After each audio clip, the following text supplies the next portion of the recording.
Hi there, I'm Dr. Amelia Fay, and I'm the Director of Research Collections and Exhibitions here at the Manitoba Museum. And today I wanted to talk to you about Tuppies, or dog blankets. So these are one of our most popular belongings that people come to visit, to study. We have a lot of amazing artists who have been re-engaging with making Tuppies and making them for their pets. So there are some definitely adorable dogs and even cats who are rocking some beautifully new beaded Tuppies as well. But I wanted to show you some of the ones that we have here in the HBC Museum collection because they're pretty incredible. And so people might wonder, like, what is a dog blanket? Well, a dog blanket is something that is purely fashion. There is no real function to this. So this wasn't used to keep them warm at all. In fact, they probably, in the earlier days of the fur trade, they'd be simply putting them on before entering or leaving a post. In the same way that often the men that were traveling would stop before arriving at the post to do a shave, clean themselves up a little bit. They'd do the same for their dogs.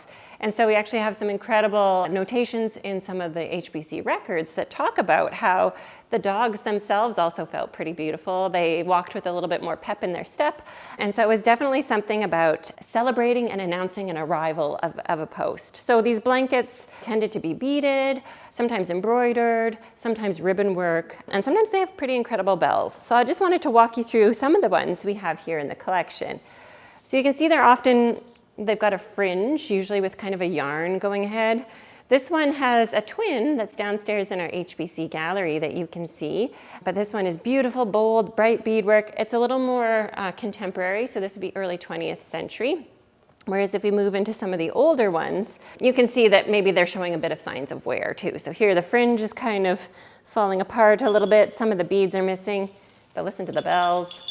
It's a great sound. You can only imagine a whole dog team kitted out, prancing in with pep in their step and these bells ringing.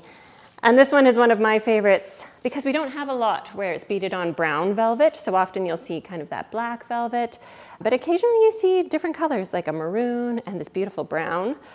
And also because I learned through doing a number of talks with other artists and makers, I did a couple of presentations about dog blankets, and I could never tell what this was. So having access to brilliant makers and artists, they can often give us more information about our collections in that this is actually upholstery trim.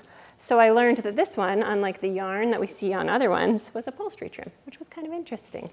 But I also wanted to bring out one that I think is really spectacular, but by its looks maybe, you won't think it's as beautiful as these, but this is our oldest dog blanket. And from the preliminary research I've done, this is, from what I can tell from studying other museums, the oldest one in Canada, possibly even the world, but I haven't checked Europe. This is from 1824, collected right here in Red River.